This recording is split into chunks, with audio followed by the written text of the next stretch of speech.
Shabbat Shalom Mevorach. Nous sommes Parashat Vayeshev.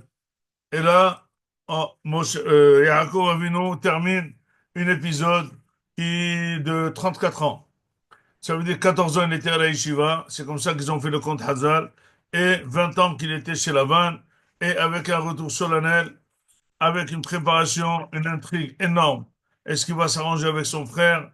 À la fin, il s'est bien arrangé avec son frère. Il s'installe tout seul. Dit le pasuk, Vayeshev Yaakov Vayeshev Yaakov Be'eretz Megure Aviv Be'eretz Kenaan. Et tout de suite commence l'affaire de Yosef. Dit Chacham Isikov Vayeshev Yaakov Be'eretz Megure Aviv. En hébreu, le mot Vayeshev, c'est s'installer. Et Megure, c'est habiter. Mais dans la finesse du langage, Vayeshev, c'est une installation fixe. Et Megure, c'est une nation de guerre, donc c'est un petit peu instable. Quand quelqu'un qui vient d'Israël, il habite Paris, on ne dit pas qu'il habite Paris, il séjourne à Paris. Donc lui, Yaakov Avinu Vayeshev, il s'est installé dans la terre où ses parents séjournaient, pas où ses parents étaient installés. Hachamim, ils ont dit donc, Bikesh Yaakov, la chèvre et Beshalva. Et Yaakov, il voulait s'installer et trouver un petit peu de relax. Kafatz alav rugzos li Yosef. Tout de suite, l'histoire de Yosef s'est déclarée. Quelle est l'explication d'abord de base? L'explication de base c'est que Yaakov Avinu, on peut comprendre que c'est quelqu'un qui, jusqu'à l'âge de 63 ans, il était à la yeshiva. Et après, il a fait 14 ans sans fermer les yeux. Et il avait 77 ans quand il est parti chez Lavan pour se marier. Donc, il a fait là-bas 20 ans. En revenant, il a 97 ans.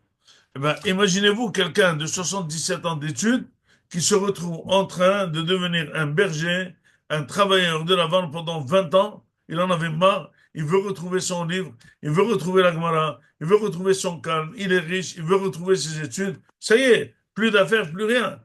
Dit Hachamim, dès il voulait s'installer, l'histoire de Yosef s'est déclarée. En d'autres termes, l'histoire de Yosef devait se déclarer, oui, bien sûr, mais pas au temps, pas tout de suite. Elle pouvait se déclarer dans 4 ans, dans 5 ans, jusqu'à ce qu'il puisse respirer et faire au moins une petite parenthèse entre sa vie chez Lavan et entre la vie et entre l'histoire de Yosef. Mais là, tout de suite, il a encaissé tout de suite. Il vient de sortir de Lavan, 20 ans de détresse. Il a encaissé l'histoire de Yosef qui a duré aussi 20 ans.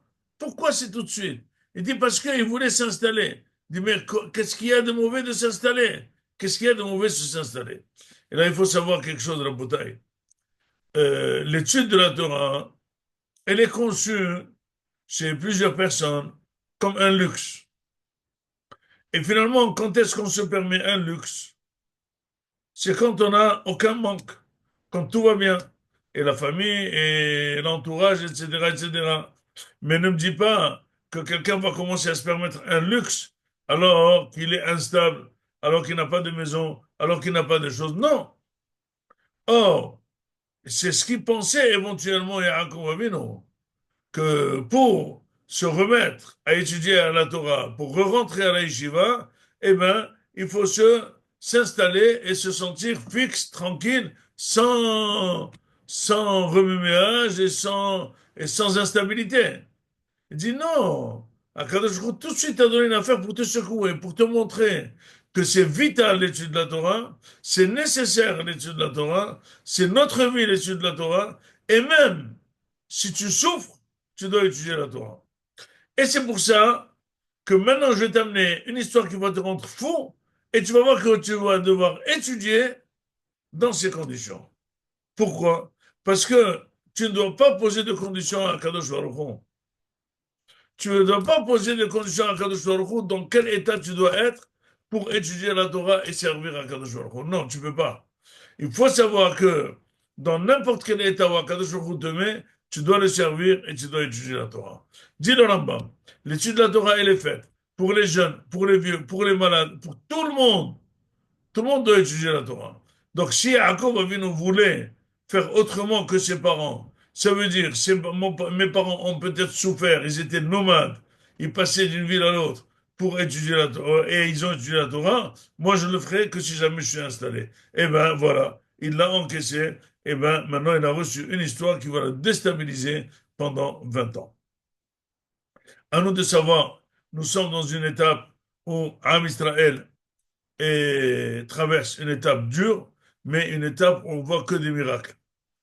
Vous savez qu'en Israël, on ne fait que parler de l'enrôlement des religieux dans l'armée, mais au fur et à mesure, on se rend compte qu'on a besoin tout de même des prières de ceux qui sont à la yeshiva, et c'est peut-être grâce à eux que tout réussit, et c'est comme ça qu'ils disent les grands d'Israël ici.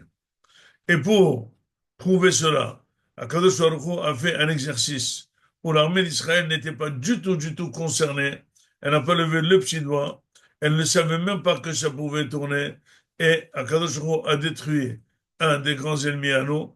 Et en même temps, il l'a rendu inapte à être une coordonnée avec d'autres grands ennemis et avec d'autres grands ennemis. Et finalement, toute la région s'est affaiblie pour montrer comment Kadosh Baruch Hu, il peut faire des nissim sans rien faire. Les Hossein Niflaot Gedolot Levado, qui les Olam Hasdo.